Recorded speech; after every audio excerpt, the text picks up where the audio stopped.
প্রত্যেকটা ধারাবাহিকে নায়ক নায়িকার কাহিনী তো থাকেই, তার পাশাপাশি থাকে অন্যান্য চরিত্ররাও, অন্যান্য জুটি, তাদেরও কাহিনী আমাদের সকলের সামনে উপস্থিত হয়। আর সেরকমই একটি পার্শ্ব চরিত্র হলো গিনি, যাকে দেখা যাচ্ছে জি বাংলার ইচ্ছে পুতুল ধারাবাহিকে গিনির চরিত্রে। এই চরিত্রে অভিনয় করছেন ঐশী ভট্টাচার্য। ধারাবাহিকে সে নায়কের কাকার মেয়ে অর্থাৎ বোন। প্রথম দিকে খল চরিত্রে অভিনয় করলেও বর্তমানে তার চরিত্রের বদল ঘটেছে। গিনির চরিত্রটা খুবই কষ্টের, যারা ধারাবাহিক দেখেন তারা জানেনি। বাড়ির অমতে প্রেম করে বিয়ে করে রূপকে, কিন্তু সেই বিয়ে সুখকর হয় না। বিয়ের পর গিনি বুঝতে পারে সে ভুল করেছে, শুধু নিজের জীবনে নয়, মেঘকেও সে ভুল বুঝেছে।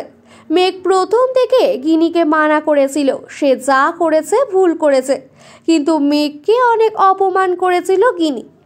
এখন নিজের ভুল বুঝতে পেরেছে সে, এখন সে মেঘকে খুব ভালোবাসে। মেঘের ভালো মন্দতে সে সব সময় রয়েছে। রূপ আর ময়ূরী মিলে মেঘের জীবন নষ্ট করার পরিকল্পনা করে ফেলেছিল, এমনকি তারা মেঘকে বদনাম করতে সফলও হয়েছিল। গিনি সেই আসল দোষীদের পুলিশের হাতে তুলে দেয়। এই গিনির জীবনটা নতুন করে গড়ে উঠুক চাইছেন দর্শকরা। তারা চাইছেন গিনির সাথে যিশুর মিল হোক। সত্যিই কি তাই হবে? একবার গুঞ্জন শোনা গিয়েছিল গিনির সাথে যিশুর মিল হবে, কারণ যিশু মেঘকে ভালোবেসে অনেকটাই কষ্ট পেয়েছে তাকে না পাওয়ার। তবে গিনি আর যিশুর মিল গুঞ্জনই থেকে গেছে। এরই মাঝে প্রকাশ্যে এলো একটি নতুন ছবি। যিশু চরিত্রে অভিনয় করছেন সৌমিক চক্রবর্তী। এই অভিনেতা সোশ্যাল মিডিয়ায় একটি ছবি পোস্ট করেছেন, যেখানে দেখা যাচ্ছে গিনির সাথে দাঁড়িয়ে রয়েছেন। তার ক্যাপশনে লেখা আছে বিশেষ কিছু আসছে।